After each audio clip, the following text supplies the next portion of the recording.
आगम ग्रंथों में जब कभी भी आप कुछ देखने समझने का प्रयास करेंगे, आपको मनुष्य भव के बारे में भी जानकारियाँ मिलेंगी। पहली बार जब मैंने इस संवाद को मुनि श्री अभय सागर जी महाराज जी के मुख से सुना था, मुझे बड़ा आश्चर्य लगा था जब मुनि श्री अभय सागर जी महाराज जी ने हमें बताया कि 2000 सागर की त्रस पर्याय होती है। 2000 सागर की त्रस पर्याय, सागर क्या कहलाता है महाराज? तो उन्होंने फिर सागर की परिभाषा बताई। 84 लाख का 84 लाख से गुणा करने पर एक पूर्वांग, फिर उसका उसमें गुणा करने पर पूर्व, फिर पूर्व से पूर्व का गुणा करने पर सागर। हमने दिमाग में विचार किया तो देखा कि 2000 सागर की त्रस पर्याय बहुत लंबी चौड़ी होती है। उसमें असंख्यात वर्ष निकल जाते हैं बंधु। पहली बार वो संवाद मैंने सुन रहा था, ब्रह्मचारी था, और ब्रह्मचारी अवस्था में भी संवाद सुनने पर पूरा समझ में नहीं आया। साधु बनने के बाद उस पर भी 2 साल निकल गए। उसके बाद आचार्य भगवंत एक दिन पुनः इसी चीज की व्याख्या कर रहे थे। तब इस विषय की गंभीरता और गहरी मन के अंदर बैठ रही थी जब गुरुवर ने कहा 2000 सागर की त्रस पर्याय है। हमने कहा ये बात हम पहले सुन चुके हैं। गुरुवर कह रहे थे उसमें 16 भव स्त्री के, 16 भव पुरुष के, 16 भव नपुंसक के मिलते हैं। सोचिएगा कभी, असंख्यात वर्षों में सिर्फ 16 भव पुरुष के, सिर्फ 16 भव में क्या होता है महाराज? आचार्य भगवंत ने उस पर और गंभीरता के साथ बात रखी। इसमें भी 8 भव ऐसे होते हैं जो अपर्याप्तक दशा के मिल जाते हैं। अपर्याप्त दशा मतलब माँ के गर्भ में पुरुष पर्याय को लेकर के जन्म तो लिया, लेकिन पर्याप्तियां पूरी किए बिना ही 8 भव उसी में खत्म हो गए। अब बचे 8 भव। 8 भव में मिथ्या दृष्टियों के भी भव शामिल हैं। किसी अन्न मत में पैदा हो गए, अन्न मत में पैदा होने पर जैन कुल से बाहर हो गए। अब 8 भव 2000 सागर की त्रस पर्याय में मनुष्य पर्याय के उसमें एकाध भव अगर जिनकुल का मिल गया तो कितना दुर्लभ सौभाग्य है। इसको पहले महसूस करिए महाराज। आचार्य जी हम सभी से कहते थे, सोचते थे कि पहले तो ये सोचा था कि 8, 16, 32 होते हैं। एक जगह ऐसा भी आता है कि 8 भव मनुष्य के, 16 भव स्त्री के और 32 भव नपुंसक के। फिर बाद में समझ में आया कि वो जो 32 भव नपुंसक के हैं उसमें से 8 भव ऐसे हैं जो अपर्याप्त दशा के पुरुष पर्याय में ही निकल जाते हैं। जब गुरुवर ने ये बात कही कि 8 भव में से एक भव हो सकता है जिनकुल का मिला, तो फिर आचार्य जी कहते हैं अगर इतनी मुश्किलों से जिनकुल मिला है, क्या पुण्य किया है पता नहीं, लेकिन कुछ किया तो है। उससे 8 भव में से एक भव आप सब लोगों का पुरुष वर्ग से कहना चाहता हूं कि पुरुष पर्याय में जिनकुल मिल जाना, उसमें आचार्य जी सबसे कहते हैं सोचिए महाराज, कितना कीमती जीवन है, क्योंकि स्त्री पर्याय से जिनकुल मिलने के बाद भी मुक्ति संभव नहीं है, उत्कृष्ट संयम का पालन करना संभव नहीं है, वीरचर्या संभव नहीं है, शुद्धोपयोग संभव नहीं है। सोचिए, शुद्धोपयोग की बात सुनते हैं, लेकिन स्त्री पर्याय में शुद्धोपयोग की प्राप्ति नहीं होती। सब सुनता रहता था, मन के अंदर धरता रहता था। गुरुवर जब इस बात को, संवाद को सबके बीच में रख रहे थे, गुरुदेव कहते हैं, सारे पुरुष वर्गों से महाराजों को देख करके सोचिए कितना कीमती है आपका जीवन। 2000 सागर की 30 पर्याय में एक पर्याय मनुष्य की, संगी पंचेंद्री की, जिनेंद्र भगवान के कुल की मिली।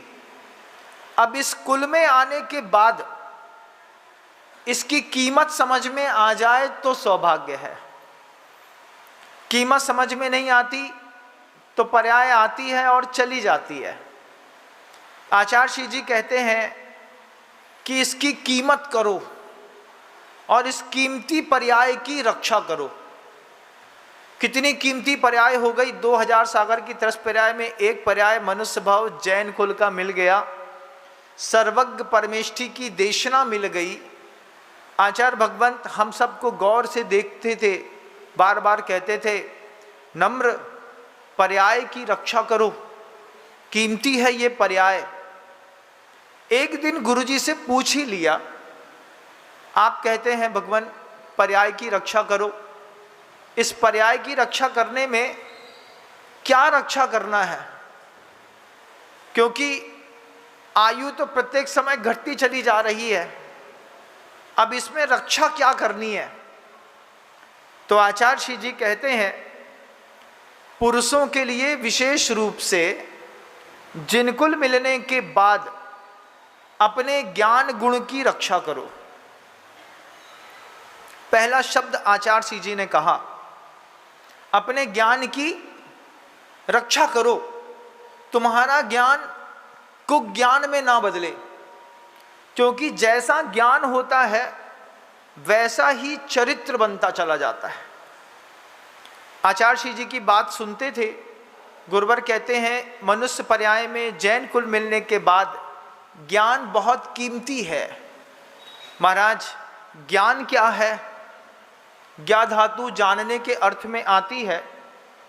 तो आचार्य श्री जी बार बार कहते हैं इस बात को कि अपने अंदर उस व्यक्तित्व को तराशने के लिए जो आवश्यक उपलब्धि है, हानोपादानोपेक्षास फलम, ज्ञान की जो एक मुख्य धारा है कि जो हेय पदार्थ है उसको छोड़ने के लिए बुद्धि बोलती हो, उपादेय को ग्रहण करने की बुद्धि बोलती हो, और उपेक्षा मतलब मध्यस्थ भाव भी बनाए रखने की जो शैली है, इस ज्ञान गुण की रक्षा करो इस मनुष्य पर्याय में। आचार्य श्री जी की बात सुन ली, जवाब दे नहीं सकते, सुन तो सकते हैं, गुरुदेव हैं। उसके बाद कहते हैं आचार्य श्री जी कि अपनी पूजा की भी रक्षा करो। आपकी जो पूजा इस संसार में होती है ये आपके कारण नहीं होती, बड़े बड़े गुरुओं के कारण आपको सम्मान की दृष्टि से देखा जाता है। आपके नाम के बगल में जैन शब्द लिखा है, और मान लीजिए आप अहिंसा का पालन नहीं करते, सत्य का पालन नहीं करते, अचौर व्रत का पालन नहीं करते, अपरिग्रह का पालन नहीं करते, ब्रह्मचर्य का पालन नहीं करते, लेकिन जैन शब्द लिखा है, तो उस जैन शब्द की कीमत और जैन शब्द की ताकत किसने बढ़ाई? आपने बढ़ाई कि आपके गुरुओं ने बढ़ाई? आपके गुरुओं को रास्ते पर पैदल चलता हुआ देख करके दुनिया भर के लोगों के दिमाग में ये बात बैठी कि इस सृष्टि पर कोई साधक है, कोई साधना है, कोई भगवान है, तो दिगंबर जैन मुनि सब कहते हैं इस बात को। दुनिया भर के साधु संत मिलेंगे, लाल टमाटर के जैसे गोल मटोल, गोलू मोलू, बढ़िया वाले, अच्छी चमकती हुई देह, उसमें साफ सुथरा चंदन, मर्सिडीज गाड़ी, BMW, उसके ऊपर फ्लाइट में आना जाना, दुनिया सब देखती है। आचार्य श्री जी हम लोगों से कहते थे कि जब कभी भी लोग तुम्हारे पास आएंगे तो तुम्हारे साधन देखने नहीं आएंगे, तुम्हारी साधना देखने के लिए आएंगे। जितने भी दुनिया भर में कद्दावर एक मुकाम तक पहुंचे हुए साधु रूपधारी लोग हैं, ये साधन संपन्न लोग हैं। दिगंबर गुरु को गर्मी में पैदल रास्ते में चलते हुए देख करके अजैन भी इस बात को कहते हैं, इतनी गर्मी में पैदल दिगंबर शरीर के साथ चलना इतनी ऊंची साधना किसी धर्म में नहीं। जब उनको पता चलता है कि इस पर ये साधु दिन में एक समय भोजन और पानी लेते हैं, केश का लुंचन करते हैं, पद विहार करते हैं, रात में कपड़े नहीं ओढ़ते हैं, चटाई नहीं ओढ़ते हैं, ठंडी में भी ऐसे ही रहते हैं, तब दूसरों के मन के अंदर वो जो श्रद्धा उमड़ती है, उस श्रद्धा को कहना ही क्या। लेकिन वो जो जैन शब्द है आपके नाम के बगल में लगा है, उस जैन शब्द की ताकत किसने बढ़ाई पहले पता करो। तो तुम्हारे गुरुओं ने। इसी नाम के बगल में कोई और शब्द जुड़ जाता ना तो लोग तुमको आतंकवादी समझते हैं। जिस कलर की चटाई में बैठे हो, इस कलर की दीवार वाले लोगों के घर में अगर तुम्हारा जन्म हो गया होता तो लोग तुमको क्या बोलते?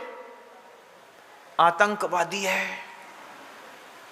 उसके चोले को देख करके, उसकी टोपी को देख करके, उसके पजामे को देख करके दूर से तुमको आतंकवादी नजर आता है कि नहीं? एक हिंसक नजर आता है कि नहीं? उससे डर लगता है कि नहीं? लगता है। महाराज वो 10, 12, 15 एक साथ निकल जाएं तो उनके रूप रंग, उसके कॉस्ट्यूम को देख करके ही डर लगने लगता है। अच्छे से बात करेंगे तुम्हारे यहाँ, उसके बाद भी उस कौम ने दहशत फैलाई है, अपना पूरा नाम बदनाम कर लिया। आज दुनिया में किसी भी घर में उस कौम का व्यक्ति चला जाए, जिस चटाई पे आप बैठे हैं उस कलर वालों का कौम, तो फिर लोग उसको आतंकवादी से कम नहीं समझते। लेकिन आपको क्या समझते हैं? आपको समझते हैं आपके गुरुओं की ताकत, साधना शक्ति को देख करके। वो भी समझते हैं कि ये जैन है, चींटी नहीं मारते, हिंसा नहीं करते, सात्विक रहते हैं, अपनी सोसाइटी कम्युनिटी के बीच में रहते हैं, साहूकारी का काम करते हैं, सात्विक भोजन करते हैं। इस बात में, हर बात में तुम्हारी जय जयकार होती है, हर चीज़ में तुमको आगे रख देते हैं। आओ जैन साहब पहले आप ले लो, बाद में हम लोग हाथ लगाएंगे। ऐसा भी कई जगह होता है। कई जगह अदर कास्ट के लोग जब आपको बुलाते हैं तो आपके लिए अतिरिक्त भोजन निकाल के रखते हैं कि हमारा मित्र पूर्णतः सात्विक है, वो उसके लिए पहले शुद्ध भोजन निकाल दो। तो आचार्य श्री जी कहते हैं इस बात को कि आप इतने ऊंचे कुल में पैदा हुए, इस कुल में, इस कुल का ज्ञान सुरक्षित रखो। इस कुल की जो आपको पूजा प्रशंसा मिल रही है, इस पूजा और प्रशंसा को सुरक्षित भी रखो और साथ ही साथ पीछे वाली जनरेशन को ट्रांसफर भी करो। पीछे वाली जनरेशन को आपको अपना कैरेक्टर ट्रांसफर करना पड़ता है। आपके पिताजी ने आपको अपना कैरेक्टर दिया होगा। आपके जो पिताजी थे वो मंदिर जाते थे, रात्रि भोजन नहीं करते थे, आलू प्याज घर, लहसुन घर के अंदर नहीं आता था। एक समय तो होगा आप सबके घरों में, आज भले आपके घर के अंदर आलू प्याज लहसुन किसी के यहाँ, जिसके यहाँ भी बनता हो, लेकिन एक समय रहा होगा आपके यहाँ, अगर घर के अंदर प्याज का छिलका दिख जाए, लहसुन की कली दिख जाए, तो गांजा दिखने से बराबर माना जाता था। ओ बाप रे, जैनी के घर के अंदर लहसुन, कितनी बड़ी बात हो गई। लहसुन तुम्हारे घर के अंदर, वो लहसुन तो उन लोग डालते हैं गंदी चीजों में, उसकी बदबू मिटाने के लिए तुम लहसुन किस में मिलाते हो, आटा में लहसुन मिलाने की क्या जरूरत, ऐसा लोग बोलते थे। एक समय था घर के अंदर या बाहर भी सब्जी के फेंके हुए कचड़े में अगर प्याज दिख जाती थी तो दूसरी कास्ट के लोग कहते थे, क्यों आज तुम्हारे यहाँ प्याज बनी है, तुम्हारे यहाँ प्याज के छिलके पड़े हैं। हमारे यहाँ प्याज नहीं आती थी, लहसुन नहीं आता था, आलू भटा नहीं आते थे खाने के लिए। ये कल्चर कभी आपके परिवार में रहा होगा, कभी ना कभी तो आपके पिता आपके माँ इस तरीके की सात्विक जीवन शैली वाले होंगे पूर्वज, कि आपके घर के अंदर ये सब कुछ भी नहीं आता था। लेकिन बाद में आपने अपना कल्चर डाइवर्ट कर लिया, बाहर जाकर के रोड में भोजन नहीं करता था जैन, होटल में खा रहे हैं, इसका मतलब घर के अंदर खावे को नहीं है, परिवार की स्थिति अच्छी नहीं है, घर में घरवाली नहीं है, रोटी नहीं बनाती हुई है तो बाहर की रोटी खा रहे। एक सोच थी कि जैनियों के यहाँ का जीरा मन भी मिल जाता था ना, नमक मसाले वाला, उसके साथ भी 8-10 पराठे चुपचाप अंदर चले जाते थे। बोले इनके यहाँ की तो बात ही छोड़ो, पापड़ नमक और पराठा भी खा लेंगे तो इनका पेट भर जाएगा। लेकिन ये जो प्रभावना अन्य मतों के दिमाग में थी और आपके पिता से ये प्रभावना आप पर भी आई थी, आपने इस प्रभावना को कब घर के अंदर खत्म कर दिया आपको पता भी नहीं चला।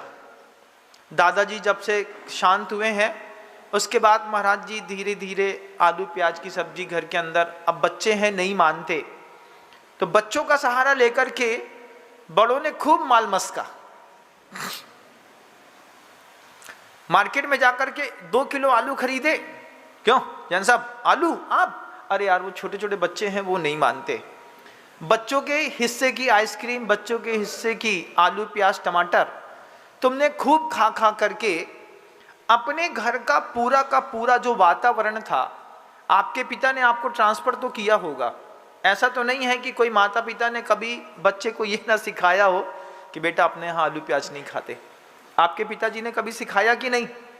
हाँ तो करो, सिखाया ना। आचार्य जी कहते हैं अपने कुल की पूजा जिस बात से होती है उस पूजा वाली बात को बचा के रखो, क्योंकि पर्याय बहुत छोटी और कीमती है, छोटी भी है और कीमती भी पर्याय है। इसमें कहाँ फर्क पड़ा? तो आचार्य जी कहते हैं दुनिया के आधे पाप तो भीड़ करा देती है। कौन करा देता है? भीड़। व्यक्ति पाप नहीं करना चाहता, लेकिन आप जिस समूह में रहते हैं उस समूह की एक्टिविटी से आप भी प्रभावित होते हैं। समूह के लोग मान लीजिए आलू भटा बैगन पिज्जा बर्गर खाते हैं तो आप भी एक न एक दिन अरे खा ले, वेजिटेरियन है, नॉनवेज है क्या, खा ले।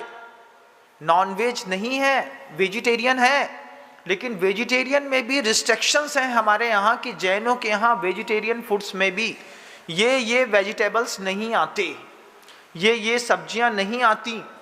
ये सब हमारे यहाँ के रिस्ट्रिक्शंस रूल्स थे जो हमारे पूर्वजों ने, आपके पिताजी ने आपको दिए होंगे। आपने अपने पिताजी की बात कब साफ कर दी आपको पता भी नहीं चला। फिर क्या हुआ महाराज? फिर भीड़ ने अपने सामाजिक नियम बना लिए। जिस अपराध को सामाजिक मान्यताएं मिल जाती हैं फिर वे अपराध की श्रेणी में नहीं आते। आपने भी अपनी पूरी सोसाइटी में कितने सारे सामाजिक अपराधों को मान्यता दी होगी। बच्चा सिगरेट पीता है तो कोई बुराई नहीं, क्यों? अरे कभी कभी चलता है। क्या हंसी में बोलते हैं? क्या बोलते हैं हंसी? अरे हो गया, कई है, चलता है, चला दिया। चिड़िया उड़ गई, काय की? सिगरेट की। चिड़िया उड़ गई, पूरी समाज ने उड़ा दी। हाँ एक साथ उड़ा दी, चलो हम सब ने। अब मान लो घर में कोई पीता है तो कभी कभार महिलाएं भी उसका प्रयोग कर लेती हैं। इंदौर में देखा मैंने, बोले श्रीमान जी पीते हैं महाराज, तो आधी तो हमारे मुंह में पूरे वातावरण से चली जाती है। एक आध बार हमने भी ट्राई कर लिया। सामाजिक मान्यताएं जिस पाप को मिल जाती हैं, फिर वो पाप की श्रेणी में नहीं आता। आपके यहाँ ये व्यसन नहीं था, लेकिन आपकी सोसाइटी में, आपके ग्रुप में, आपकी भीड़ ने आपको प्रेरणा दी, आपने उसको ट्राई मारा। ट्राई बॉल मारने के बाद धीरे से आदत पड़ गई लोगों की सिगरेट पीने की। सिगरेट को सामाजिक मान्यताएं मिल गईं। आज सिगरेट पीना अपराध की श्रेणी में नहीं आता। धीरे से आगे बढ़े।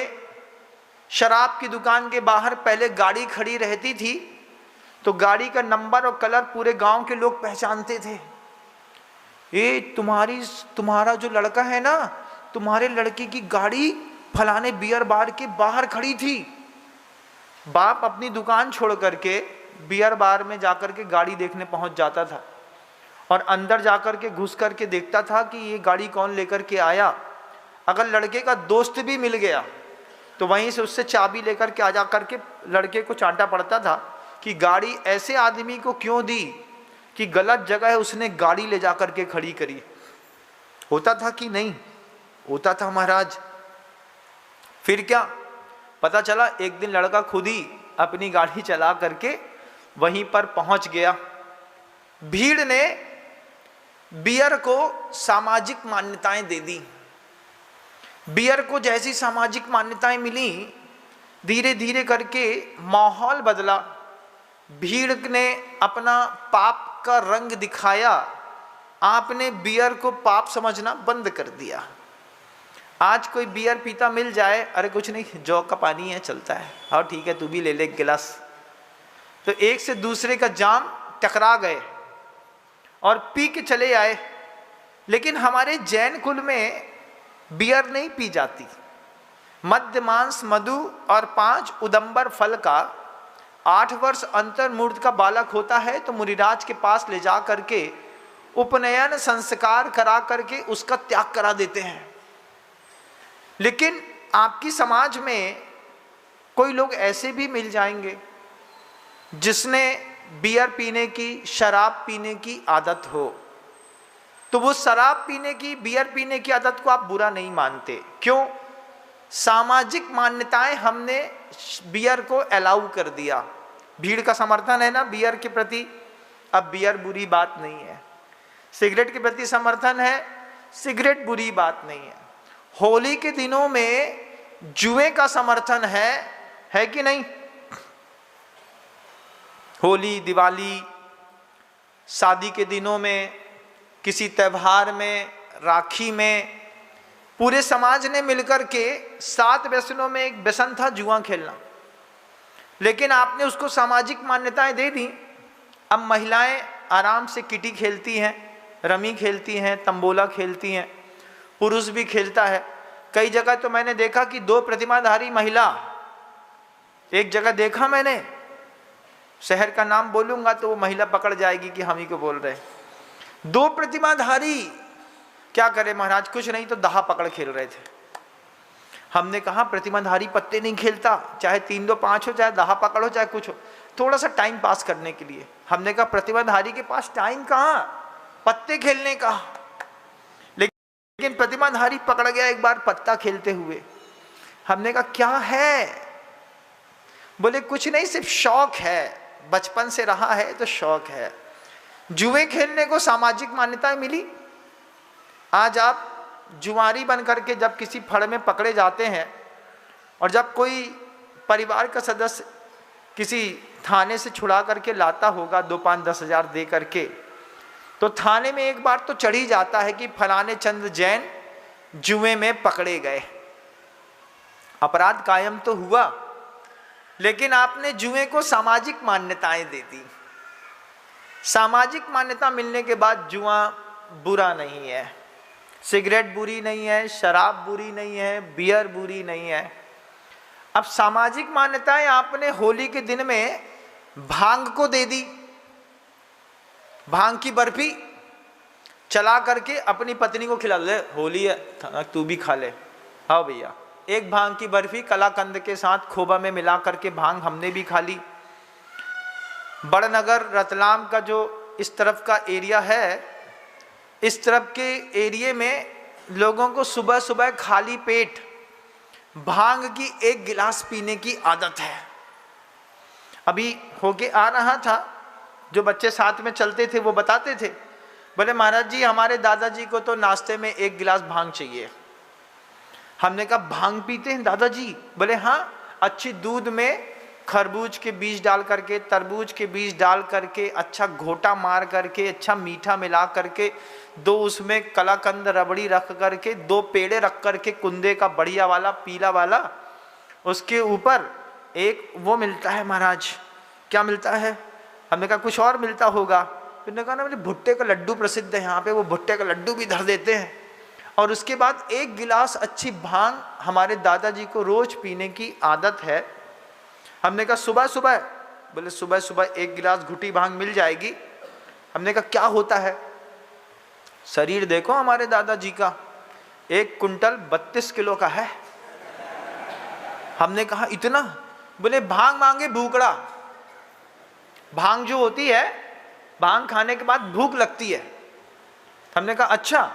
तो फिर उसने हमको बताया महाराज ऐसा नहीं, 1-2 पंक्तियों की कहावत चलती है, भांग मांगे भूखड़ा, गांजा मांगे घी, दारू मांगे जूता, तो काय कलाने पी।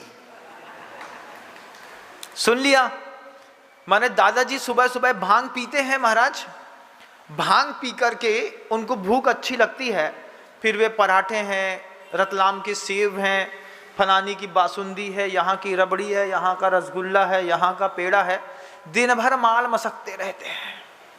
हमने कहा तुम्हारे दादाजी को कुछ होता नहीं है? बोले क्या महाराज जी, देखो बेयर हाउस टाइप का तो उनका पूरा शरीर है, पता नहीं कहाँ कहाँ क्या क्या भरा पड़ा है। सामाजिक मान्यता मिल गई भांग को। अब कोई लड़का, कोई आप विवाह के लिए अपनी बच्ची के लिए कोई पुत्र देखने के लिए जाएं, बोले महाराज इसको भांग खाने की आदत है, तो बोले अरे इतने करोड़पति हैं, पैसा वाले हैं, भांग खाते लड़का, और क्या बुराई है, कर दो शादी। आपने विवाह कर दिया, भांग के व्यसनी को आप व्यसनी नहीं मानते, बियर के व्यसनी को व्यसनी नहीं मानते, जुआ खेलने वाले को आप व्यसनी नहीं मानते, सिगरेट पीने वाले को आप व्यसनी नहीं मानते, पता शराब पीने वाले को भी व्यसनी नहीं मानते। बोले क्या है? वोकेशनल ही है, हमारा 1.5 करोड़ का पैकेज है, लेकिन सैटरडे संडे वोकेशनली 1-8 पैक कभी ले लेते हैं। आपको पता चल जाए कि लड़का हफ्ते में 1 दिन दारू पीता है, वो भी बोलता है शांति से पीते हैं, 2.5 पैक लेते हैं, चुपचाप आके घर में सो जाते हैं, कोई लफड़े नहीं होते, सिर्फ 600 रुपये का हफ्ते में 1 दिन का खर्चा है, महीने के 2400 का। सरकार कीमत बढ़ा दें तो 3000 का भी हो सकता है, आप उसको बुरा नहीं मानते। अब आपको पता चले कि कोई लड़का गांजा पीता है, गंजेड़ी है। अभी गांजे को सामाजिक मान्यताएं नहीं मिली, गांजे को सामाजिक मान्यताएं नहीं मिली। अगर कोई बोले कि ये लड़का 1 नंबर का गंजेड़ी है, तो आप उस लड़के से अपनी बच्ची का विवाह नहीं करेंगे। क्यों? ओए गांजा पीता है, गांजा पीता है, गांजा गांजा गांजा ना हो गया कि बहुत बड़ा तीर हो गया। इससे बड़ी चीज थी शराब, इससे बड़ी चीज थी चरस, अफीम, जो सिगरेट में पी रहे थे, उसका कोई बुराई नहीं है। क्यों? भीड़ ने जिस पाप का, जिस बात का समर्थन कर दिया, वो पंचम काल में सत्य हो जाता है। भीड़ ने कह दिया ये गलत है तो गलत है, भीड़ ने कह दिया कि सीता खराब है, तो भीड़ की बात राम को भी माननी पड़ती है। भीड़ की बात मान करके राम ने सीता छोड़ दी, निष्कलंक सीता छोड़ दी। भीड़ का वो जलवा है।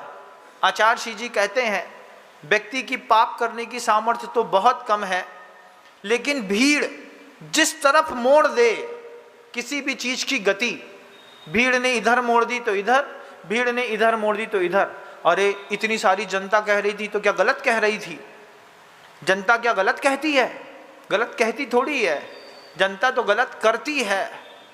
बताइए संसार और मोक्ष मार्ग में 2 में से क्या सत्य है? संसार की मोक्ष?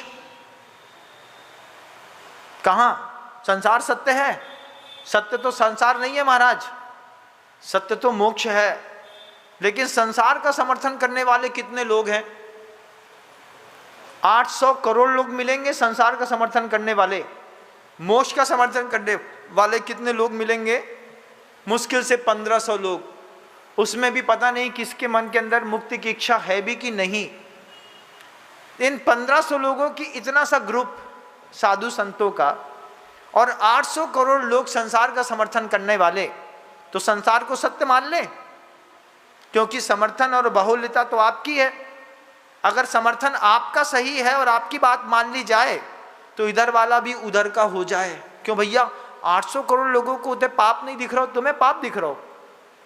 फिर 800 करोड़ लोग बोलते हैं हम गलत हैं महाराज, सही तो आप है लेकिन सामर्थ्य नहीं है उधर आने की। इतना भी कहने वाला तो सौभाग्यशाली है।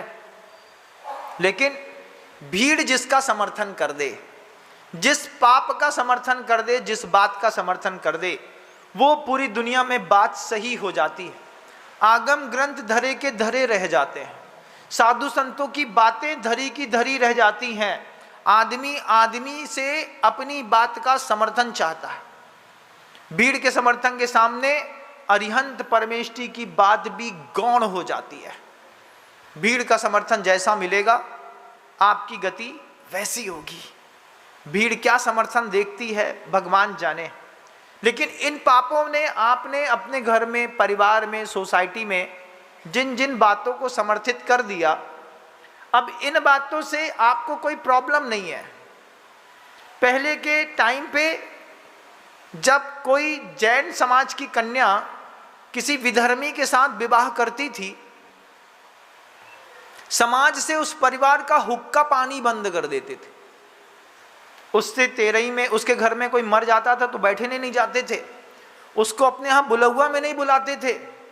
उसके घर के अंदर कोई खुशी होती थी तो कोई मिलने नहीं जाता था। काहे भाई, इनने पूरी धर्म की सम्य दर्शन की हानि कर दी, अपनी लड़की दूसरे गांव में इनकी भग गई। अगर भग गई तो समाज में पहले स्पष्टीकरण देना पड़ता था, और अगर चला करके तुमने पीछे से थोड़ा सा भी हाथ दे करके बोले चलो तुम शादी कर लो, तो समाज में उस परिवार का खाता पानी बंद कर देते थे। आज आपने विधर्मी विवाह में सामाजिक स्वीकृति दे दी, समाज ने मिलकर के स्वीकृति दे दी, हाँ कर लो। अब क्या है, अब बड़ी शान के साथ कार्ड छपता है, कार्ड छप करके आता है, फलानी जात का आदमी, लड़का इस तरफ लड़की इस तरफ, पढ़ने सूत्र में बंधने जा रहे हैं। आधी लाइन मंगलम भगवान वीरो मंगलम गौतमो गणे की, नीचे की दूसरी लाइन रहती है, दोनों को मिक्सअप करके जोड़ देते हैं। एक हमारे धर्म वाली हो गई, एक उनके धर्म वाली हो गई, दोनों को जोड़ दिया। दोनों को जोड़ने के बाद जो कल्चरल में फैक्शन पड़ा, इसकी चिंता किए बगैर धीरे धीरे पिछले 10 सालों में आपने विधर्मी विवाह को सामाजिक स्वीकृतियां दे दी। आज विधर्मी विवाह भाग करके छिप करके कोर्ट मैरिज वाले नहीं होते, खुल्लम खुल्ला होते हैं। कहाँ से करेंगे महाराज? या तो अच्छे गार्डन से करेंगे, नहीं तो आप बोले तो किसी तीर्थ क्षेत्र से कर देते हैं। अरे हाँ तीर्थ क्षेत्र से कर दो, तीर्थ क्षेत्र से कर दिया। पहले आपने अपने तीर्थ क्षेत्र से कर दिया, फिर लड़का वाला अपने तीर्थ क्षेत्र में ले जाएगा। पहले आपके हिसाब से हो गई, फिर उनके हिसाब से हो गई, क्योंकि भीड़ ने सामाजिक स्वीकृति दे दी है। भीड़ जो करेगी वो सही है, भीड़ जो निर्णय लेगी, भीड़ भगवान है। भीड़ ने कह दिया ये सही है तो वो बात आपने सही मान ली। ऐसा करते करते करते आज स्थिति ये हो गई कि जिस जैन नाम की साख थी, जिस जैन नाम को पूरी दुनिया में माना जाता था, आज आपके ऊपर बहुत कम लोग विश्वास करते हैं। आचार्य श्री जी कहते हैं अगर पर्याय की कीमत समझ में आए, अगर भव की दुर्लभता समझ में आए, तो कुछ चीजें बचा के रखो, अपना ज्ञान बचा करके रखो। ये ज्ञान दूषित होते होते इस ज्ञान का, इस चरित्र का प्रवाह आपके परिवार के साथ साथ आपके धर्म के ऊपर भी तो पड़ता है। आज जिन घरों में अन्नमत की बेटियां हैं, आप मुझे बताइए, अगर कोई साधु ऑनलाइन रत करंडक शावकाचार की सही व्याख्या कर दे यहाँ पर मान लीजिए 20 महिलाएं अन्य मत की बैठी हैं और वो इधर पर जैन कुल का पालन करती हैं, उधर पे अपने धर्म का पालन करती हैं। अगर साधु सम्यक दर्शन का उपदेश दे, सच्चे देव, सच्चे शास्त्र, सच्चे गुरु की व्याख्या करें, तो आपके घर के अंदर झगड़ा होगा कि नहीं होगा? होगा। तुम्हारे महाराज हमारे भगवान के बारे में ऐसा बोलते हैं, झगड़ा होना है, स्वाभाविक है। मतलब जिस बात को आपने सामाजिक मान्यता दी, सामाजिक मान्यता देने का असर साधु की वाणी पे हुआ। आज साधु सही वाला सम्यक दर्शन का उपदेश अपने ही श्रावकों को नहीं दे सकता। रत्नगंडक शावकाचार्य की 40 कारिकाएं सम्यक दर्शन की सही तरीके वाली अगर सही तरीके से प्रभाचंद आचार्य महाराज की संस्कृत टीका वाली पढ़ा दें तो आपके घर के अंदर विवाद हो जाएगा। आपके एक सामाजिक स्वीकृति से एक ग्रंथ संतों का लिखा हुआ सर्वज्ञ का उपदिष्ट धीरे धीरे समाज में निरर्थकता को प्राप्त होने लगा। आज समाज में रत्नगंड शावकाचार्य का उपदेश, सम्यक दर्शन का उपदेश, सच्चे देव, सच्चे शास्त्र, सच्चे गुरु का उपदेश, मूलता की अमूल दृष्टि अंग क्या होता है, मूलों की मान्यताएं क्या होती हैं, कैसे कैसे पाप करते हैं, सबके सामने सार्वजनिक रूप से रखने पर साधु को बड़ा सोचना पड़ता है। आपकी एक गलत मान्यता से एक ग्रंथ हमेशा के लिए धीरे धीरे आपके बीच से उठता चला जा रहा है। अब कोई शावकाचार्य खुले में नहीं पढ़ा सकता बंधु। आप हमसे भी बोलो कि रत्नगंड शावकाचार्य पढ़ा दो, मैं आपको शावकाचार्य बढ़ा दूं, और 4 महिलाएं भी अगर गलत मतलब दूसरे धर्म की सुन लें और उनके धर्म में श्रद्धा हो तो निश्चित रूप से उस 4 घरों में विवाद मचेगा। आगे आने वाली जनरेशन को वो महिला सिखाएगी, खबरदार नहीं जाना वहां पे, वो साधु ऐसी बात करते हैं। सम्यक दर्शन का उपदेश नहीं दे सकते आपकी एक सामाजिक भीड़ की स्वीकृति के कारण, क्योंकि आपने उसको सामाजिक मान्यताएं दी। आपने उस पर किसी भी प्रकार का, किसी भी समाज में पंचायत होती थी, बड़े बुजुर्ग होते थे, धीर, वीर, गंभीर और प्राज्ञ होते थे। 4 विशेषण थे बुजुर्गों के, जिनके सफेद बाल हो गए समाज में। वे गंभीर होते हैं, वे धीरवान, धैर्यवान होते हैं, प्राज्ञ होते हैं, अतिशय विद्वान होते हैं और वीर भी होते हैं। निर्णय लेने की उनके पास क्षमता भी होती है। ये 4 चीजें बुजुर्गों के पास होती थी। आज बुजुर्ग मुंह में उंगली रख के बैठा है, महाराज हम कछु बोले हैं तो समाज में झगड़ा हो जाएगा, हम कुछ नहीं बोल सकते।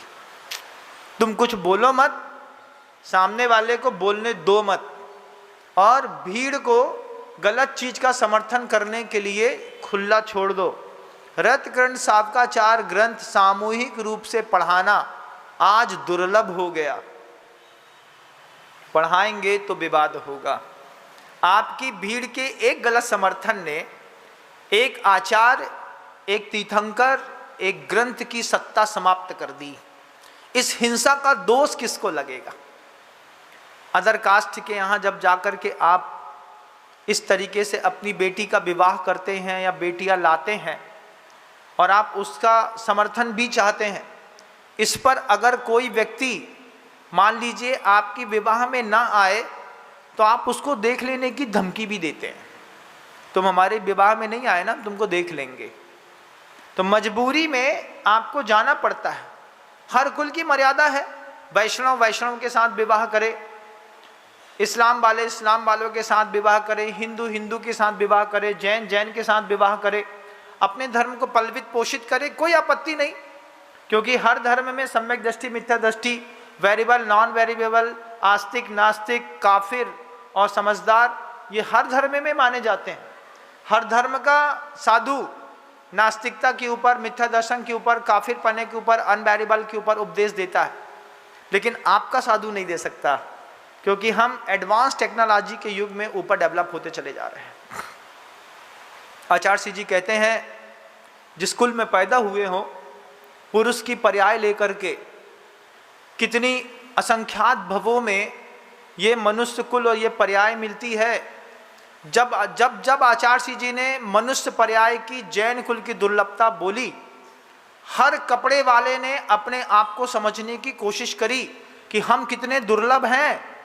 ये पुरुष जो जैन कुल में जन्म लिया है कितना दुर्लभ है। 8 भव थे, 8 भव में मान लो 8 के 8 भव मिथ्या दृष्टियों के मिलते, सम्यक दृष्टि का जैन कुल का एक भी भव नहीं मिलता। और वापिस निगोद की राशि में 2000 सागर त्रस की पर्याय छोड़ने के बाद चाहते 2.5 पुद्गल परावर्तन काल तक उत्कृष्ट समय अगर वहां पर बिताते, तुम्हारे जीवन के बारे न्यारे हो जाते, सिर्फ दुख दुख भोगते और कुछ नहीं करते। लेकिन यहां पर आकर के जिस धर्म की रक्षा का दायित्व तुम्हारे सिर पर रखा, देखो आप कभी सिख समुदाय को देखो, दुनिया भर में हेलमेट पहनने के लिए सरकार ने रूल्स निकाले, सिखों ने अपनी पगड़ी नहीं हटाई। उन्होंने पगड़ी का जलवा दिखाया।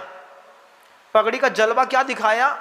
उन्होंने जब सरकार ने कहा सिखों से आपको भी हेलमेट पहनना पड़ेगा, हेलमेट पहनेंगे तो पग उतारनी पड़ेगी, पग तो नहीं उतारेंगे चाहे कुछ हो जाए, हम तो सिख हैं।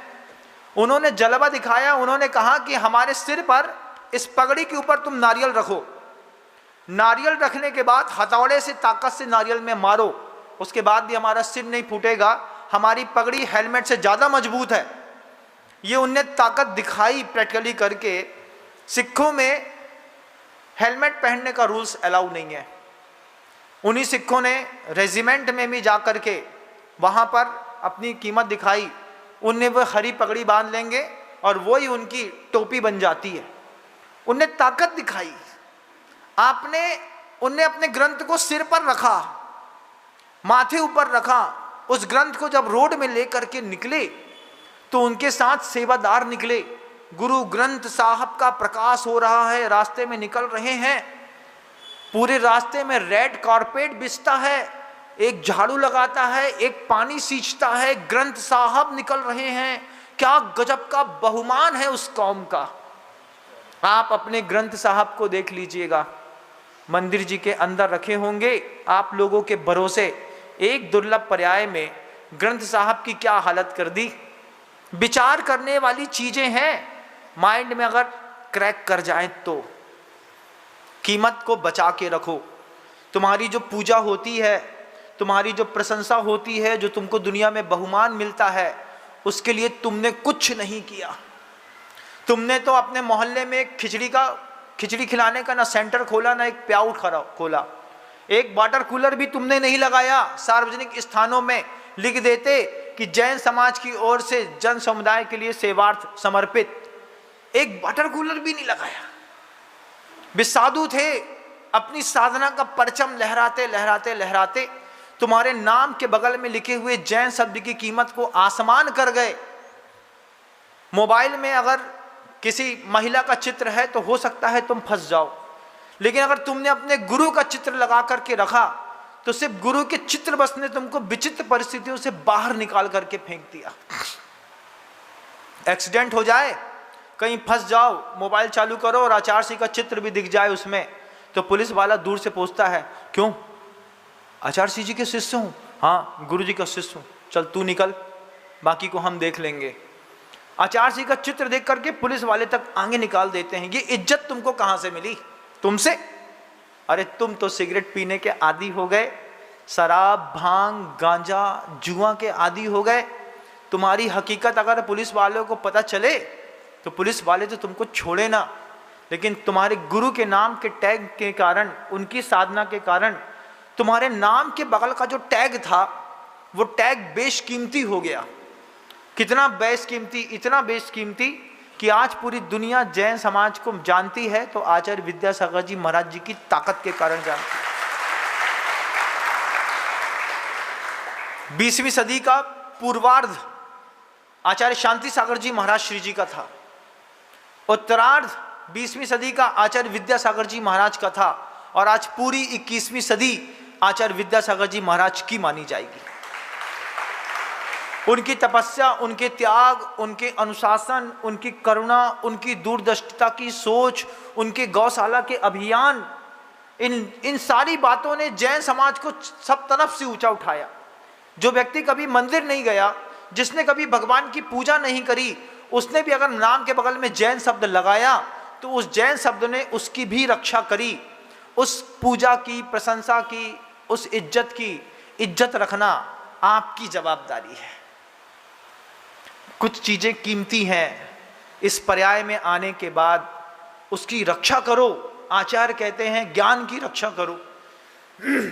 सही ज्ञान के साथ जितना सुंदर ज्ञान है वैसा ही वो ज्ञान चरित्र में दिखता है। व्यसनी मित्रों के साथ दूर रहने को कहा। आप सिगरेट नहीं पीते, शराब नहीं पीते, आप जुआ नहीं खेलते, लेकिन जुआरियों, शराबियों और कबाबियों के बीच में रहते हैं। अपना नेचर समझ में नहीं आता। गुरुवर कहते थे जो तुम्हारे मित्र का चरित्र है वही तुम्हारा चरित्र है, क्योंकि एक चरित्र वाले ही मित्र बनते हैं, अलग अलग चरित्र वाले तो कभी मित्र बनते नहीं। हमारा तुम्हारा कम्युनिकेशन नहीं बैठे तो समझना कि तुम्हारे हमारी सोच में बहुत ज़्यादा डिफरेंस है। क्यों? एक चरित्र वाले मित्र बन सकते हैं, इधर उधर वाले नहीं बनते। आचार्य श्री जी कहते हैं इस 8 भव में एक भव भी अगर मनुष्य पर्याय का, पुरुष कुल का मिला तो भीड़ के समर्थन के साथ अपनी गति को बाधित मत करो। भीड़ को ऐसा तैयार करो कि भीड़ देव शास्त्र गुरु की रक्षा में ये पर्याय लग सके। ये पुरुष की पर्याय दोबारा ना मिलेगी। क्या सोचते हो मर करके दोबारा जैन कुल में पुरुष बन के पैदा हो जाओगे? मनुष्य पर्याय पुण्य का भी परिणाम है और पाप का भी। तीव्र साध से पुण्य के कारण भी मनुष्य पर्याय मिलती है, और कभी कभार पाप उदय में आते हैं तब भी मनुष्य बनना पड़ता है। पाप उदय में मनुष्य, हाँ, हुंडाव सर्पणी काल में जितने भी मनुष्य बने हैं ये धर्म के कारण नहीं बने बंधु। अगर तुम धर्मात्मा होते तो तुम हुंडाव सर्पणी काल में, पंचम काल में क्यों पैदा होते?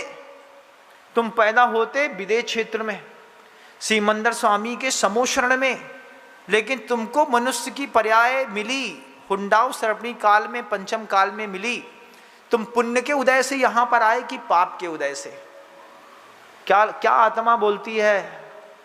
पाप के उदय से। महाराज अगर पुण्य का उदय होता तो विदेश क्षेत्र में जन्म ना ले लिए होते।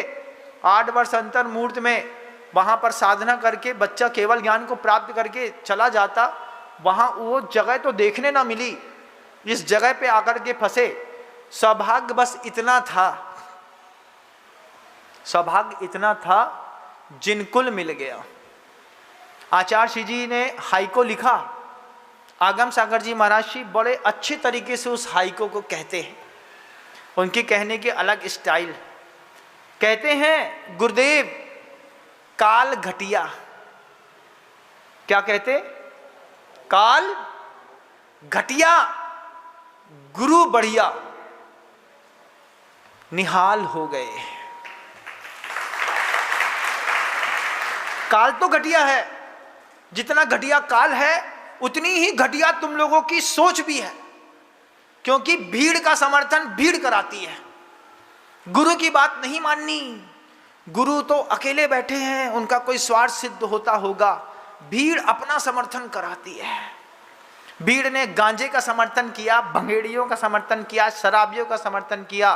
भीड़ की हर बात सही मान ले तो जैन धर्म घटिया काल में भी पूरा घटिया हो जाए। लेकिन आचार्य श्री जी का हाइको, काल घटिया गुरु बढ़िया। दिमाग में पहले बैठा लो, इस गुरु को हमसे कुछ नहीं लेकर के जाना। ये गुरु आया है अपने गुरु के आदेश से कुछ देने के लिए, लेने के लिए नहीं आया। गुरु बढ़िया दिमाग में बोलो पहले, गुरु बढ़िया, गुरु बढ़िया, गुरु बढ़िया, गुरु बढ़िया, गुरु बढ़िया। माला फेरो इस बात की, हमको जो गुरु मिला गुरु बढ़िया, गुरु बढ़िया, गुरु बढ़िया। गुरु बढ़िया की माला फेरोगे, अभी तो गुरु की भी समीक्षा करते हैं। 4 प्रकृति के लोग। पहली प्रकृति अच्छी भावना, अच्छे व्यवहार वाले लोग। दूसरी प्रकृति के लोग मिलेंगे अच्छी भावना लेकिन बुरे व्यवहार वाले लोग। जैसे आपके पिताजी, घर के अंदर जो पिता होते हैं उनकी माता पिता की भावना अच्छी होती है, लेकिन व्यवहार घर के अंदर बुरा होता है, डांटते हैं, चिल्लाते हैं, तेज बोलते हैं, दादागिरी करते हैं, डर लगता है। भावना अच्छी है, कोई बाप नहीं चाहता हमारा लड़का बिगड़े। भावना अच्छी, बुरे व्यवहार वाले लोग। तीसरे लोग मिलते हैं, बुरी भावना, बुरे व्यवहार वाले लोग। भावना भी बुरी है, व्यवहार भी बुरा है। वो ना घर के अंदर भी ऐसे लोग मिलते हैं, घर के अंदर भी होगा ना, कोई ना कोई महिला को महिला मिल जाएगी, पुरुष को पुरुष मिल जाएगा। बिल्कुल बुरी भावना, प्रत्येक समय बोलता है ये मर जाए, ये टूट जाए, ये पिट जाए तो अच्छा। बुरी भावना और उतना ही बुरा व्यवहार। मान लो बड़ी मम्मी मिल जाए, बड़ी मम्मी कैसी मिल गई, 2 चौके हैं लेकिन मजबूरी है, एक ही घर है। अब एक ही घर में 2 चौके हैं आमने सामने, तो इधर से मंगवाड़ी की खुशबू आए तो बड़ी मम्मी पहले पूछ में, काय भाई का बनाओ तुम्हारे घर के अंदर, लूसा पापड़ खाटू, खाटू बनो तो 2 खाटू हमको दे दो। अब देवरानी ने 2 खाटू दे दिए, वहां पे लूसा दे दिया, पापड़ दे दिया। उनके घर के अंदर बने तो पहले दरवाजा बंद करके पर्दा लगा दें, बोले खुशबू ना चली जाए। ऐसे लोग घर के अंदर मिलते हैं, मिल जाते हैं। बुरी भावना, बुरे व्यवहार वाले लोग तुम्हारा तो खाएंगे लेकिन तुमको खाने नहीं देंगे। 3 प्रकृति के लोग तो आपको आपके घर के अंदर मिलेंगे। अच्छे व्यवहार, अच्छी भावना वाले घर के अंदर मिल जाएंगे। अच्छे व्यवहार, अच्छी भावना, बुरे व्यवहार वाला भी आपको घर के अंदर मिल जाएगा। बुरी भावना, बुरे व्यवहार वाला भी आपको आपके घर के अंदर मिल जाएगा। चौथी प्रकृति का इंसान है बुरी भावना लेकिन अच्छा व्यवहार वाला। भावना बहुत बुरी है। जब पड़ोसी की दुकान में चढ़ते हो और एक ही धंधे वाली दुकान रहती है तो पड़ोसी की भावना बुरी रहती है और व्यवहार, अरे रे रे, आओ बैठो बैठो बैठो बैठो, क्या चाहिए, क्या चाहिए, अरे आओ सेठ, आओ सेठ, आओ सेठ। अब जब कभी भी वो बुरी भावना वाला व्यक्ति ट्रांसपोर्ट जाता है तो सबसे पहले पड़ोसी का माल चेक करता है, पूछता है क्यों बिलाला फर्म का कुछ माल आया क्या? हाँ आया, 170 नग माल आया। 170 नग माल आया है, कहाँ से आया है, क्या आया है, कैसे आया है? तो कुछ दुकानदार तो दिन का 1 घंटा ट्रांसपोर्ट में गुजारते हैं कि उनको पता चल सके कि पूरे मोहल्ले में किसकी दुकान में कहाँ पे क्या माल आया। बुरी भावना, व्यवहार कैसा? ठीक है ठीक है ठीक है ठीक है, बढ़िया बढ़िया, आओ आओ आओ आओ आओ। क्या है? बुरी भावना, अच्छा व्यवहार। ऐसे लोग बड़े खतरनाक होते हैं, आपके बीच में भी होंगे। बुरी भावना, अच्छे व्यवहार वाले लोग बड़े खतरनाक हैं, इनसे बचने की जरूरत है। कहने को बहुत कुछ और था, समय की सीमा होती है इसलिए शब्दों को विराम देता हूं, लेकिन अपनी पर्याय की कीमत समझिएगा। पुरुष पर्याय सिगरेट, जुआ, सट्टा के लिए नहीं मिली। जैन कुल के साथ 2000 सागर की त्रस पर्याय में 16 भव मनुष्य के, 8 अपर्याप्तक के, 8 में से 7 अन्न कुल के, एक बार कुल मिला है, दोबारा नहीं मिलेगा। पूरी जैन समाज से कहना चाहता हूं, पुरुष लोगों से, कहीं पर भी हो, किसी भी कर्तव्य में फंसे हो, अपने धर्म के बारे में सही निर्णय लीजिएगा। इतिहास और संस्कृति दोबारा लिखने का आपको मौका नहीं मिलेगा। शब्दों को विराम देता हूं। गुरुदेव श्री विद्यासागर जी महाराज का।